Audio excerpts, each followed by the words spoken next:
नमस्कार शेतकरी मित्रांनो, सुरुवातीलाच बातमी येत आहे राज्यातील पावसासंदर्भात। आज 10 जुलै।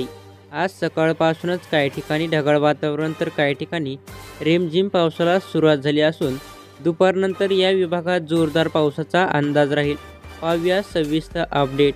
त्यापूर्वीच आपल्या शेती आणि माहिती 2.0 या शेतकरी यूट्यूब चॅनलवर नवीन असाल तर आपल्या चॅनलला सबस्क्राईब करून शेजारी बेल आयकॉन नक्की प्रेस करा, जेणेकरून प्रत्येक हवामानाची अपडेट तुम्हाला पाहायला मिळणार आहे। तर आज सोलापूर, इकडे लातूर, इंदापूर, तुळजापूर, करमाळा, वाई, बीड, माजलगाव, गेवराई, जालना, छत्रपती संभाजीनगर, वैजापूर, चाळीसगाव, मनमाड, मालेगाव, नाशिक, धुळे, नंदुरबार या ठिकाणी विजांच्या कडकडासह दुपारनंतर पावसाची शक्यता आहे। यानंतर चिखली, वाशिम, अकोला, अमरावती, यवतमाळ, चंद्रपूर, नांदेड, जाफराबाद, नागपूर, वाशिम, गडचिरोली या ठिकाणी देखील हलक्या मध्यम पावसाची शक्यता पाहायला मिळणार आहे।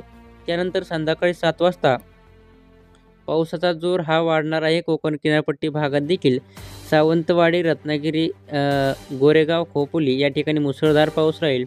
यानंतर छत्रपती संभाजीनगर, सिल्लोडचा काही भाग, चाळीसगाव, वैजापूर, जालना, माजलगाव, सोलापूर या ठिकाणी देखील संध्याकाळच्या वेळेला पावसाचा जोर वाढणार आहे। यानंतर नांदेडमध्ये देखील पावसाचा जोर वाढणार आहे। चंद्रपूर जिल्ह्यात देखील पावसाची शक्यता आहे।